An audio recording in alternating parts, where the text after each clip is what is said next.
cabe esperar una, digamos, respuesta armada del grupo Wagner eh, como consecuencia del asesinato de Yevgeny Prigozhin, su líder máximo. Eh, y cabe sospechar que Prigozhin fue asesinado por el gobierno ruso. Empezaré por eso último. La respuesta claramente es sí. Hay razones para sospechar. No tengo evidencia, pero los antecedentes de Putin y del gobierno ruso, incluso en la era soviética, sugieren que un asesinato político es una posibilidad. Por ejemplo, Putin fue agente de la KGB, el servicio secreto eh, ruso, soviético específicamente. O sea, él fue agente del servicio secreto político de un régimen totalitario. Y sabemos que la Unión Soviética, por un lado, fusilaba a sus opositores dentro del territorio, pero hacía asesinar o enviaba a asesinar gente a sus opositores fuera del territorio. Por ejemplo, Trotsky, ya en las décadas del 40, si mal no recuerdo, que fue asesinado en México, o el disidente búlgaro en el exilio Georgi Markov, que fue asesinado con el agente nervioso Novichok, un agente nervioso en veneno, en buen romance, creado por la Unión Soviética para este tipo de fines. Ya en el periodo postsoviético, con Putin de presidente, hay los antecedentes de Víctor Yushchenko, candidato a la presidencia de Ucrania en 2004, que se oponía o se presentaba en contraposición a un candidato cercano a Rusia y que sufrió enfermedad y desfiguramiento del rostro producto de un envenenamiento, o la muerte del agente de inteligencia desertor ruso Alexander Litvinenko, que fue envenenado en el Reino Unido en 2006 con polonio, el envenenamiento de Sergei Skripal, también ex agente de inteligencia desertor ruso, que también fue envenenado en 2000, bueno, en el Reino Unido en 2018, o más recientemente en 2020 Alexei Navalny, líder de la oposición en Rusia, que según el propio gobierno alemán, que tiene cómo saberlo porque fue atendido en Alemania, fue envenenado con Novichok también, el mismo agente nervioso de fabricación rusa creado en la era soviética.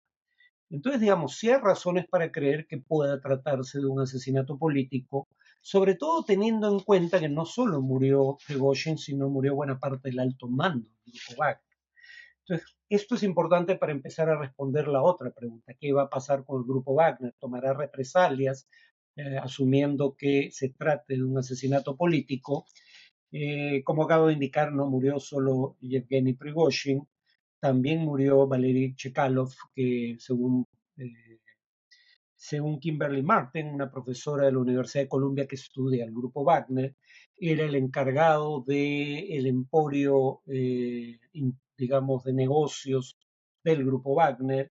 Dmitry Utkin, el fundador y jefe militar original del grupo, que le puso nombre, Wagner es porque Wagner era el músico, era el compositor favorito de Adolfo Hitler, y Utkin tenía símbolos nazis tatuados en el cuerpo, así que esto de que los neonazis están solo en Ucrania, sí, los había en Ucrania, pero también los hay entre los aliados de Putin en Rusia.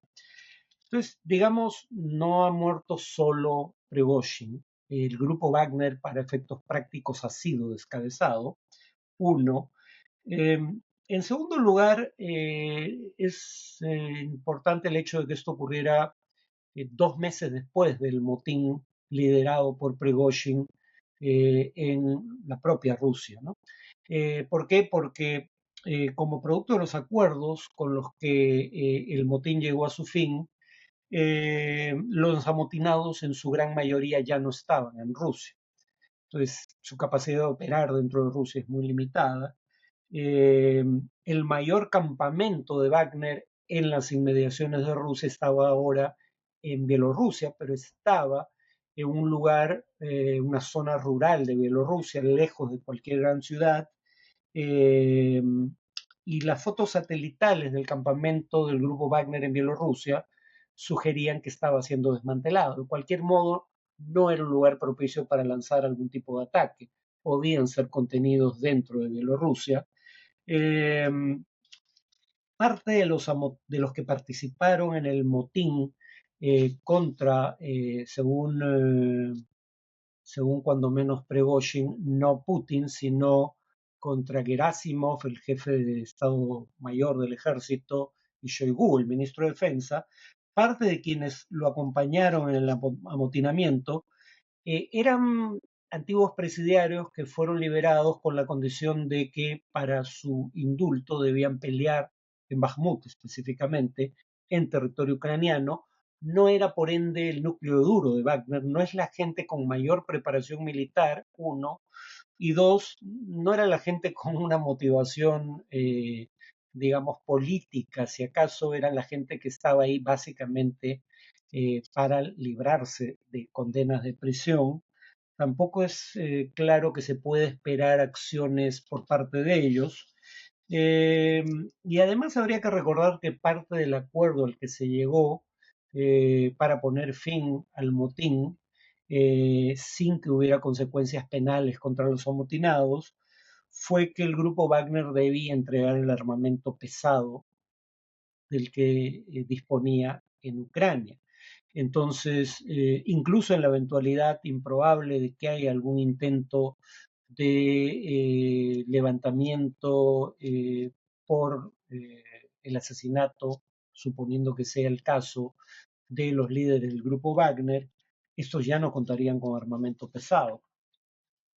Eh, por lo demás, parte del grupo Wagner ya se integró a las fuerzas regulares del ejército ruso, por ende ya no opera como una unidad militar independiente. Hay miles de miembros del grupo Wagner, ya no en Ucrania o Rusia o Bielorrusia para el caso, sino en Siria y África, pero comprenderán que desde Siria o desde África es difícil operar en contra del gobierno ruso, salvo que estos miembros del grupo Wagner que pudieran tener la intención de realizar operaciones militares, sea de carácter terrorista, sea un nuevo motín contra el gobierno ruso o cuando menos el alto mando militar, eh, tuviesen apoyo entre las Fuerzas Armadas.